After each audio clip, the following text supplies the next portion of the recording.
This is the Wisdom of Solomon, chapter 13, as you can see clearly up here in your apocryphal book. It says, surely vain are all men by nature. Yeah, we all vain. But some of us are just ignorant as hell, man. It says, who are ignorant of God and could not out of the good things that are seen know him that is. Because a lot of our men out here, they cannot identify the Most High out of the good things that are seen. Now, what are the good things that are seen? The good things that are seen is nature. A lot of you guys don't even know about the Fibonacci sequence. You need to look up the Fibonacci sequence because that's nature's code. Nature has a code, a legitimate code, which is known by the Fibonacci sequence, man. And nature is here to show you the manifestations of the Most High God. It's like if you want to identify the Almighty, the mighty all, the Creator, simply start getting into nature. Start becoming acquainted with the science of nature, and it will alleviate a lot of problems. Because ignorant man. Now, what ignorant means? Ignorant is the simple fact you don't know. Ignorant man that choose to be ignorant because you don't have to. Ignorant man, it says, these men are ignorant of God and could not out of the good things that are seen know him that is, neither by considering the works did they acknowledge the workmaster. What is the works of the Most High? What is the works of the mighty all? His creation. You know, the vegetation, the fruits, the spices, the oils, the mountains, the seas, the valleys, the hilltops, the skies, the firmaments, the heavens, the fowls of the air, the beasts of the field. All these things are manifestations of considering in the works of the workmaster. But it said, ignorant men that are ignorant, they can't get it.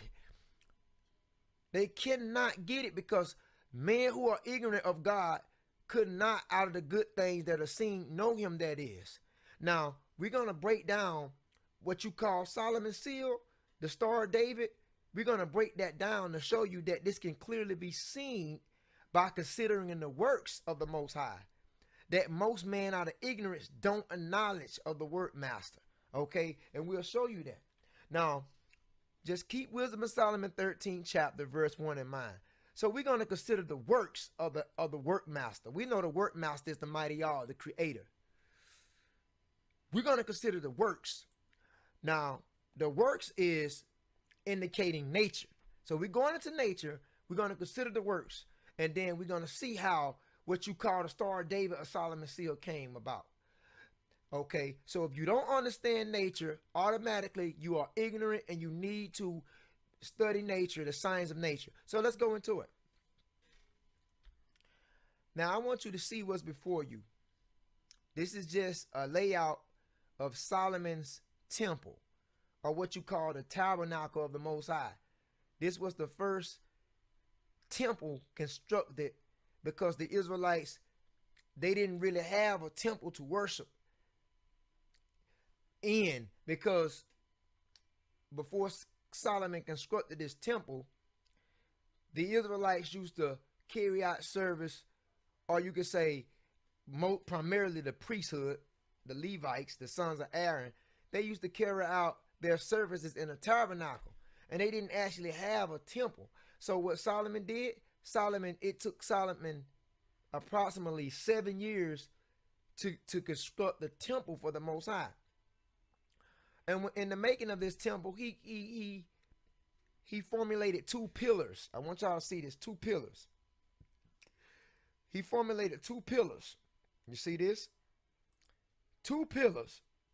I want y'all to pay good attention. All right? Two pillars that Solomon constructed when it took him 7 years to build his temple. In the making of this temple, He made sure he put two temples in the two. I mean, Salah, two pillars in the front of it. These two bronze pillars. Two bronze pillars. These pillars of bronze. You can see it right there. The front of the temple with a pillar at each side of its entrance. Solomon constructed these pillars. Now these pillars are very unique because these pillars goes back to a particular fruit and a flower. Now, let's go into the Bible concerning these pillars. Let's go into, first and foremost, let's go into Second Chronicles. Second Chronicles. So we are in the book of Second Chronicles, King James Holy Bible. We are in Second Chronicles, the 3rd chapter. It speaks on Solomon that built the temple. It's basically Solomon builds the temple. That's what it's talking about. Second Chronicles chapter 3. Not going to read the whole chapter, but keep in mind, we're going to see primarily about these two pillars that was in the front of the temple he constructed. How it goes back to nature. All right. So, here we go. All right. Before we get into it, it's going to talk about a pomegranate and it's going to talk about a lily. Okay. It's going to talk about a pomegranate and it's going to talk about a lily. And it's going to make sense because the lily refers to nature and the pomegranate refers to nature. So, let's take off. Second Chronicles 3:1. Then Solomon begins to build the house of the Lord at Jerusalem in Mount Moriah, where the Lord appeared unto David his father in the place that David had prepared in the threshing floors of Ornan the Jebusite. Second Chronicles 3:2. And he began to build in the 2nd day of the 2nd month in the 14th year of his reign. So when King Solomon, King Solomon was the 3rd king to reign over Israel when it was united. King Saul was the 1st king, King David was the 2nd, and Solomon was the 3rd. When Solomon had kingship, he began to build his temple. And it goes on to talk about the things that he did in building the house of the Lord. Okay? Now, 2 Chronicles 3:3. Now these are the things wherein Solomon was instructed for building the house of God. Okay, the lengths by cubits after the first measure was 80 cubits, and the breadth with 20 cubits. A cubit is 18 inches. All right, and so you do the math. But it goes on to say down here. Let's skip down to the 15th verse. Now watch this. It says, also he made before the house 2 pillars of 35 cubits high, and the chapiter that was on the top of each of them was 5 cubits. So it was talking about these pillars that Solomon built, right? Let's go back to the pillars. It was talking about these pillars that he built. These pillars that he built, all right? It says he also made before the house 2 pillars. So we are here, the 2 pillars that you can see right here. In various images of these temples, you see these 2 pillars in the front of this temple. These 2 pillars, keep that in mind. These 2 pillars goes back to nature. That's why we brought out in Wisdom of Solomon 13 chapter, verse 1. It says that man became ignorant of the Most High because simply they could not out of the good things that are seen know him, that is, by considering the works. They did not acknowledge the work master. Because you brothers out there that's rebuking the star, the so-called Star of David, I like to say as a symbol, not a star, but you rebuking it, you don't consider the works of the Most High. Because if you consider the works of the Most High, you would get into nature and you would study nature, and you would recommend and consider the pomegranate, and also you would consider this lily. So let's go back.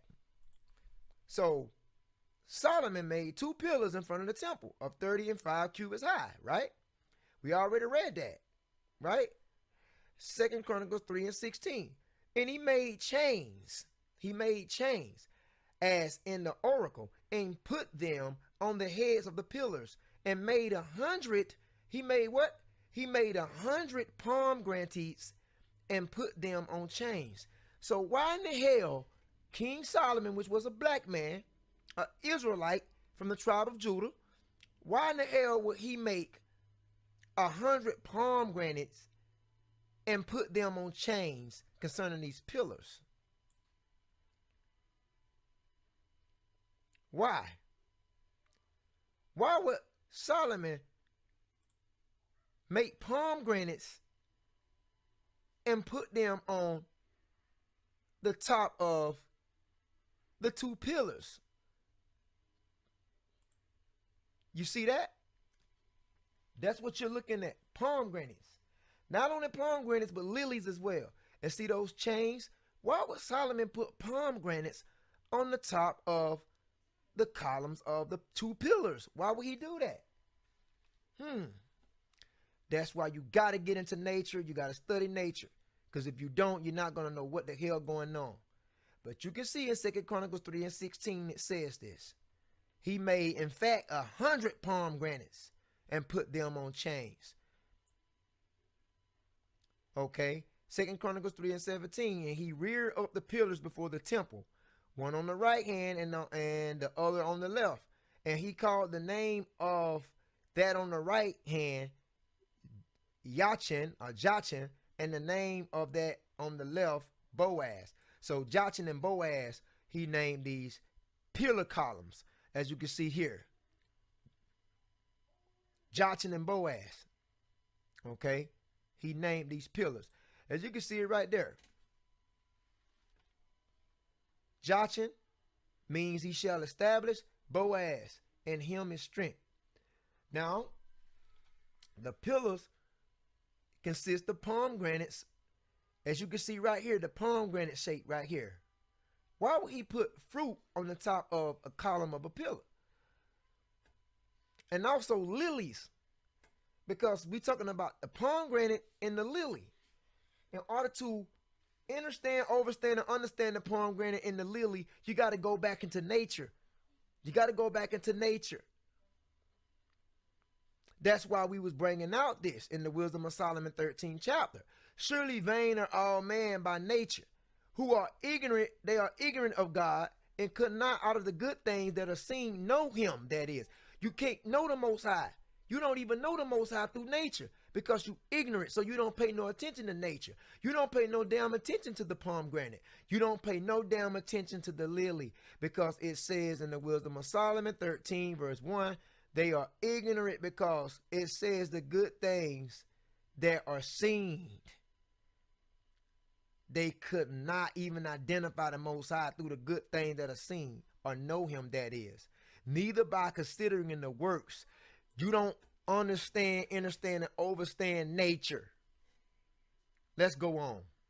Now, we're going into 1 Kings chapter 7, verse 19. 1 Kings chapter 7, verse 19. 1 Kings chapter 7, verse 19. Okay. So we there on blue letter, 1 Kings 7 and 19. We'll start with verse 18. Okay. And what basically 1 Kings chapter 7 is talking about, it's talking about Solomon building the temple of the Most High, building the house of the Lord. That's what 1 Kings chapter 6, chapter 7, primarily 1 Kings chapter 6 and chapter 7 is talking about Solomon build the house of the Lord, how he built it. You know what I'm saying? And so now we are in 1 Kings chapter 7. We will start with 18 verse. And that simply talks about the bronze pillars of the temple. That talks about how Solomon set these bronze pillars up for the temple. Where is that? These bronze pillars here, as you can see. So it's talking about these bronze pillars. And that is 1 Kings chapter 7 verse 19. Talk about these bronze pillars that he set up. Right here. So let's read. 1 Kings chapter 7 verse 18. And he made the pillars in 2 rows round about upon the one network to cover their chapiters that were upon the top with pomegranates. And so did he for the other chapiter. So here we go again in 1 Kings chapter 7 verse 18. That's talking about how Solomon used pomegranates on the top of the pillars. Why would he use pomegranates on the top of the pillars?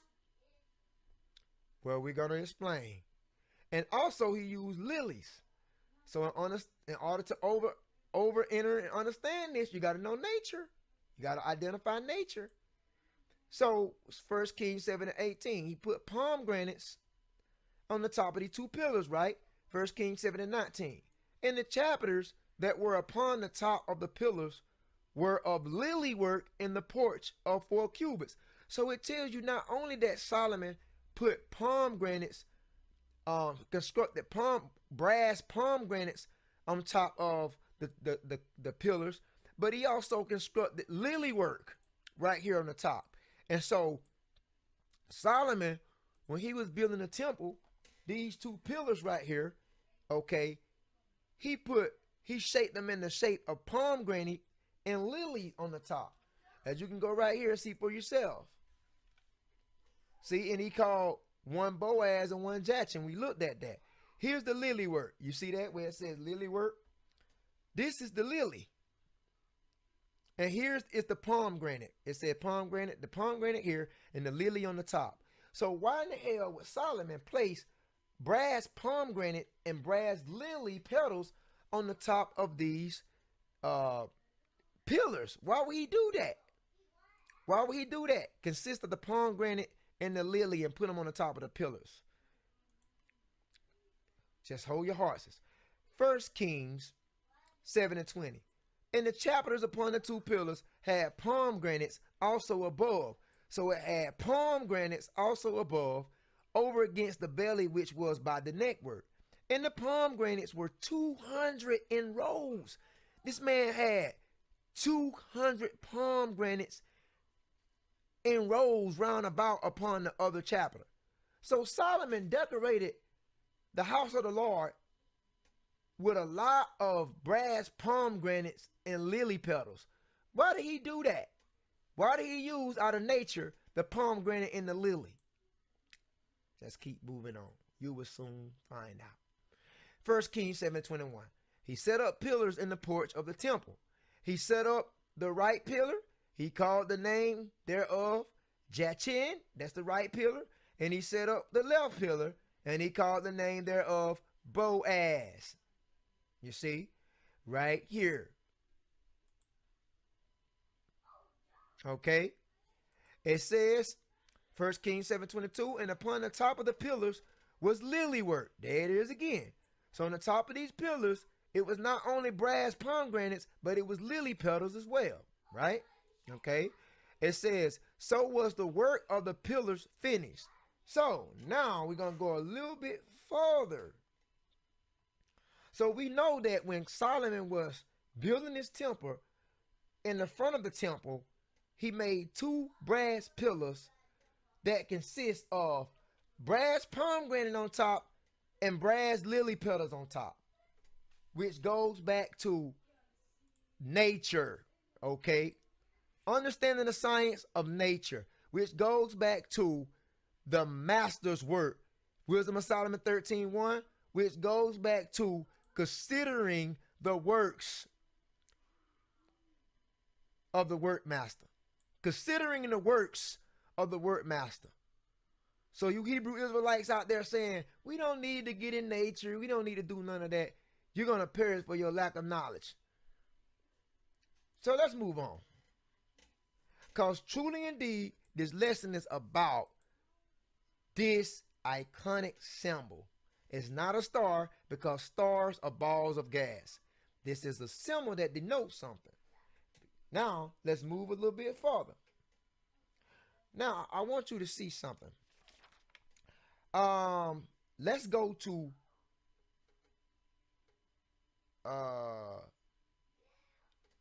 still in the Apocrypha. We're still in the Apocrypha.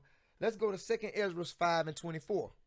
So we're still in Apocrypha, and we're going to go to 2nd Ezra 5 and 24.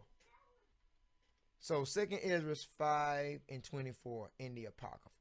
2nd Ezra chapter 5 and verse 24. Okay?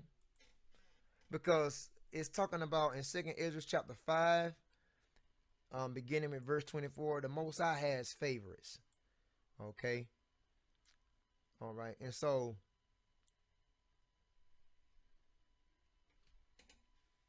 let's look at 2nd Ezra 5 and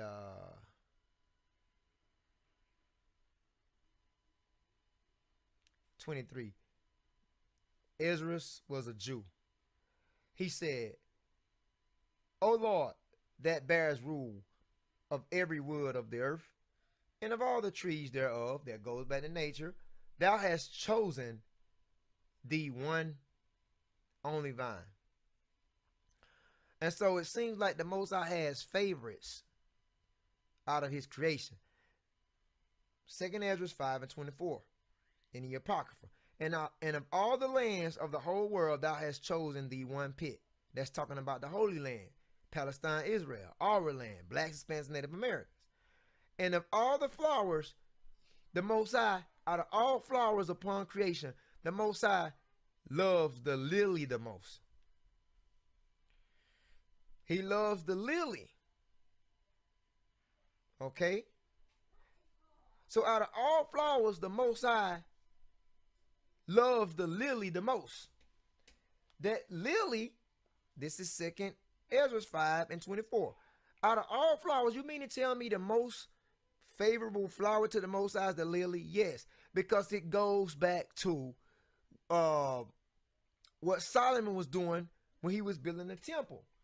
When he constructed the top of those 2 brass pillars with brass pomegranate and lily petals. And so it said that he loved the lily out of all flowers. I wonder why. What is so special about this lily? I hope you brothers and sisters catching on by now, but if you're not, we will explain. What's so special about this lily? We will decode this. Just lock and load and pay attention. I'm going to explain it. Just have patience. So we're going to go over this. What's so special about the lily? We'll go over it. But before we go over that, let's look at let's look at Exodus 28:33. Exodus 28:33. Okay? Exodus 28:33. Exodus 28:33. Exodus 28:33. Now, in Exodus, we know what that's talking about. Children of Israel coming out of Egypt. Exodus 28 chapter is speaking on garments for the priesthood, because the high priest, the descendants of Aaron, Moses' brother, you had to be a descendant of Aaron in order to qualify to be a high priest. Even though you just couldn't be a Levite and be a high priest, you had to be a descendant of Aaron. And so the 28th chapter of Exodus talking about garments for the priesthood, how the Most High wanted the high priest to dress. And so we're going to start off with 28, and we'll read verse 1. And take thou unto thee Aaron thy brother and his sons with him, high priest, from among the children of Israel, that he may minister unto me in the priest's office, even Aaron, Nabab, Abihu, Eleazar, and Ithamar, Aaron's sons.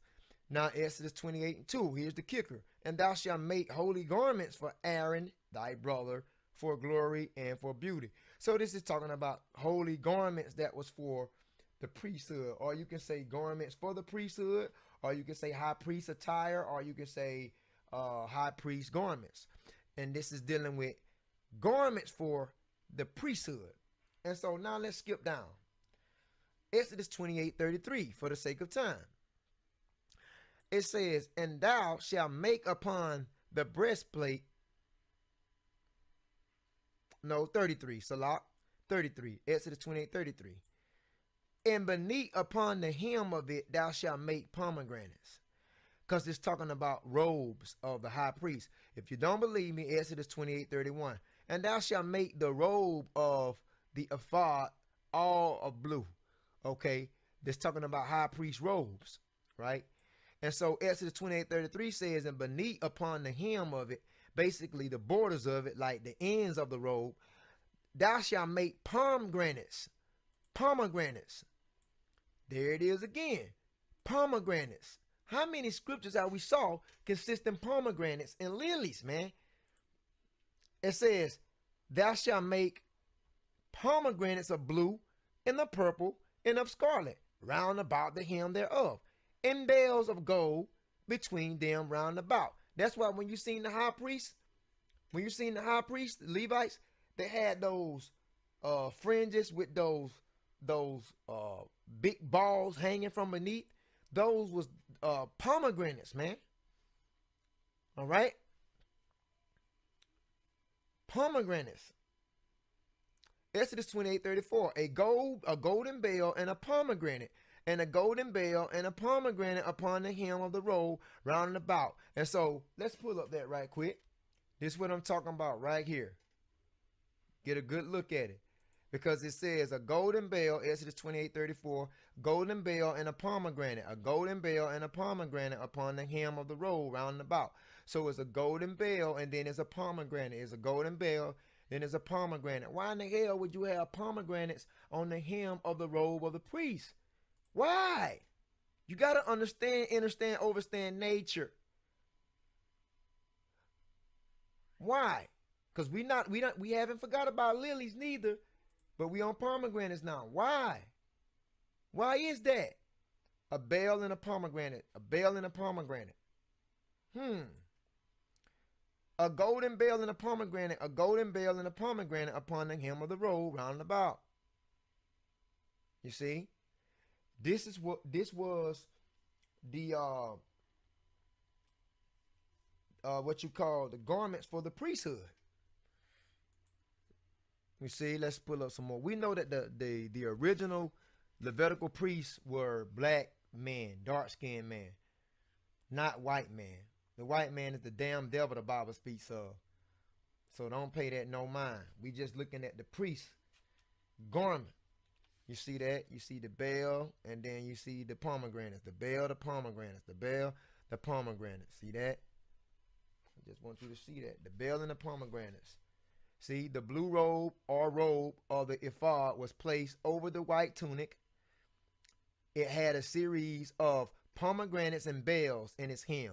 As you can see down here, pomegranates and bells in its hem. It was a symbol of justice, but not only a symbol of justice. I will explain. So pretty much when you see these high priests, you will see pomegranates and bells at the hem of the garment, at the borders of the garment, pomegranates and bells, and also above the pomegranates and bells, you will see the tassels, the fringes with the border of blue, and also the 12 gemstones, which denotes the 12 tribes of Israel. But why did they have pomegranates and bells at the bottom? The pomegranate is a very, very genuine fruit and remarkable fruit that many of you brothers have failed to realize and understand, because if you understood it, you'll know what I'm about to go to. You'll know exactly what I'm about to go to. Now, pomegranates is a fruit that pretty much personifies the laws, statutes, and commandments. Pomegranates are fruits that signifies or personifies the law, statutes, and commandments. Now, why do I say that? Now, there are 613 laws total dealing with the scriptures, man. The Torah, dealing with the scriptures. There are 613 commandments total. You can look this up on your free time. Do it for yourself. When you're talking about the commandments, we know that the royal commandments, the elite commandments, are the 10 commandments. But there are much more commandments outside of the 10. Because you have dietary laws, civil laws, ceremonial laws, moral laws, and you had sacrificial laws. Sacrificial laws are no longer with us today. because of the priesthood being ushered out. But in total, you have 613 commandments. Now, I said that to say this. Remember how we was bringing out the high priest, how they wore at the bottom of the garments, the bells and the pomegranates. That pomegranate symbolized law, statutes, and commandments. Now, there are 613 commandments total concerning the Torah, concerning the scriptures, right? Now, do you not know when a pomegranate is fully ripe, or when a pomegranate has fully matured, it has 613 seeds within it, which signifies each of the commandments of this book. The pomegranate has 613 seeds within it that signifies each commandment of this book, man. It's Torah, man. That's why I brought out that dealing with the wisdom of Solomon in the Apocrypha, wisdom of Solomon, when I was talking about chapter 13, verses 1 and 2, men that are ignorant of God, they cannot see the works of the Most High, because if they knew the works of the Most High, if they knew, the creator works, they could break down the science of the pomegranate. They can analyze and break down the science of the pomegranate, how it has 613 seeds within it to denote 613 laws of this book. But that ain't all. Now, when a pomegranate begins to bud, it buds out the 6 points, man. Now, I'm going to save this and I'll get back to you guys. Wait a minute. And so, when the pomegranate begins to buzz, it buds out the 6 points. Now, what does that? I'm going to show you. 1. Just follow me. Let me scoot it over a little bit. I want you guys to see it. Just follow me. I'm trying to show you guys. Hold on. Just follow me. I want to scoot it over so you can see what I'm talking about. The budding of the pomegranate. So it's like 1, 2, 3, 4, 5, 6. When the pomegranate begins to buzz, it buzzes out the 6 points. Even within the name Israel, how many letters is in Israel? 1, 2, 3, 4, 5, 6. So I, S, R, A, E, L. I, S, R, A, E, L. Israel. And within that budding of the pomegranate, when it buds out the 6 points, it creates what you call Solomon's seal or the Star of David.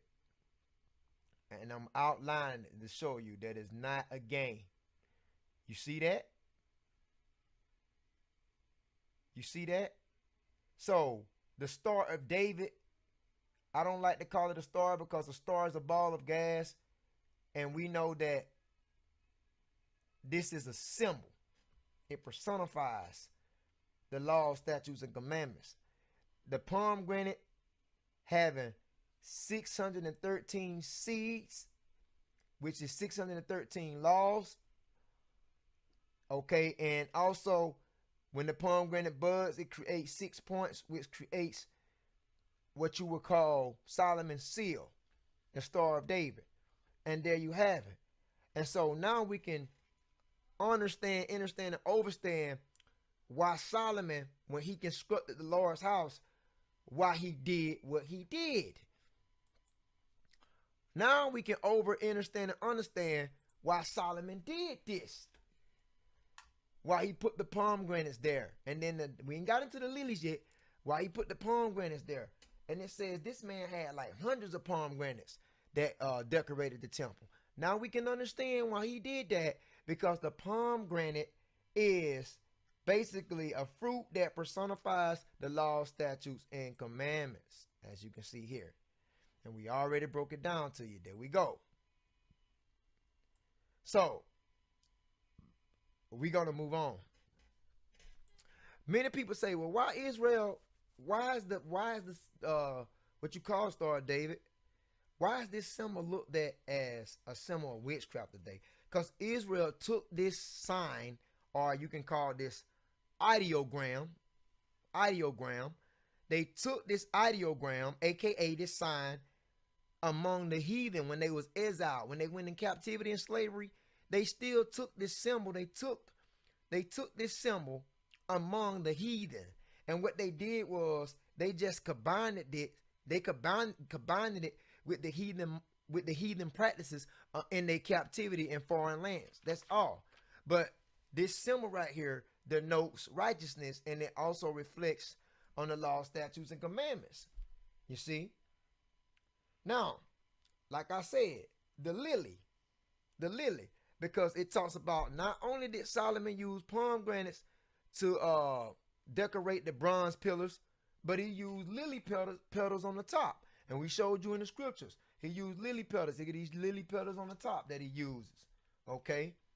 As you can see right here, you can see the diagram right there. The lily work, because it said the lily work.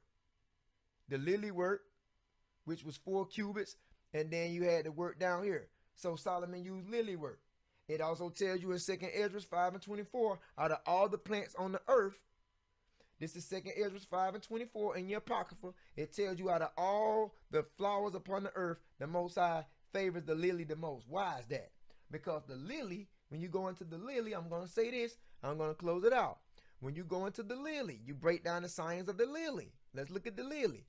Now, we about to break down the signs of the lily. Now we're breaking down the signs of the lily. And so, basically, how many petals a lily has? Let me get a vivid color so it can be conspicuous, so it can stand out.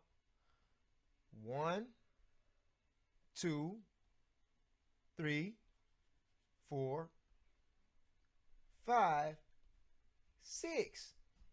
And there you go again.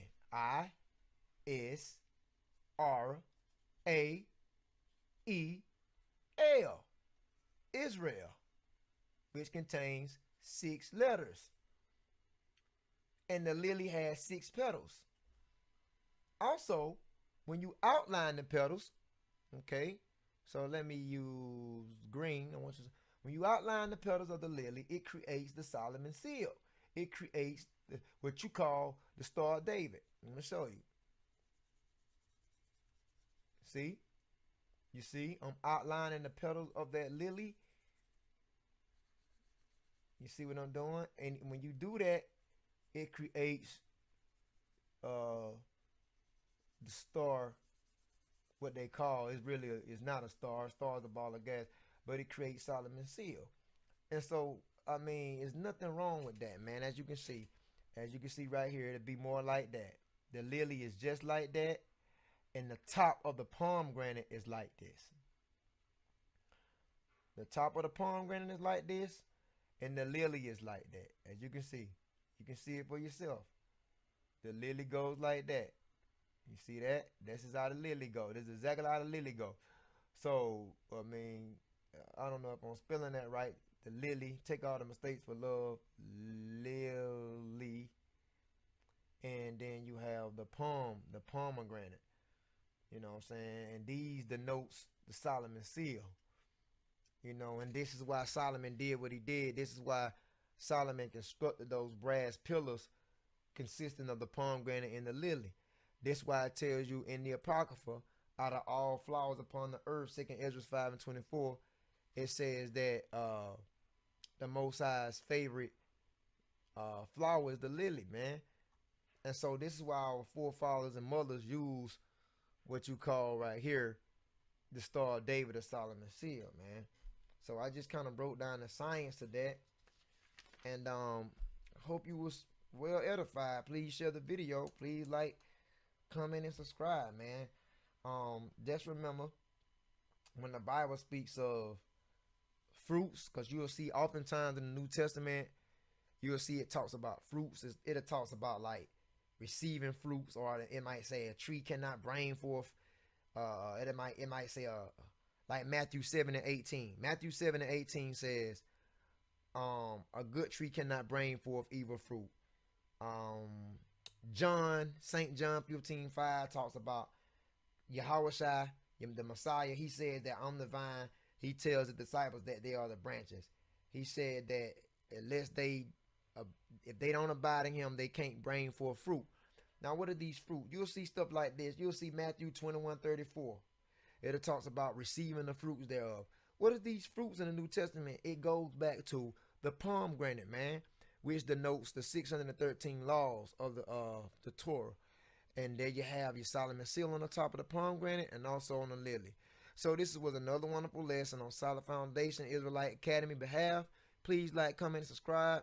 Share this video, brothers and sisters. And if you want to wear Solomon seal, aka the Star of David, I broke it down well for you. If you don't agree with the lesson, that's okay. But brothers and sisters, this is only for the elect. And so if you want to wear this symbol, feel free to do it. There's nothing wrong with it. Please share the video with others and wake them up. Till next time, see you guys on the other side. Peace and much love. Shalom.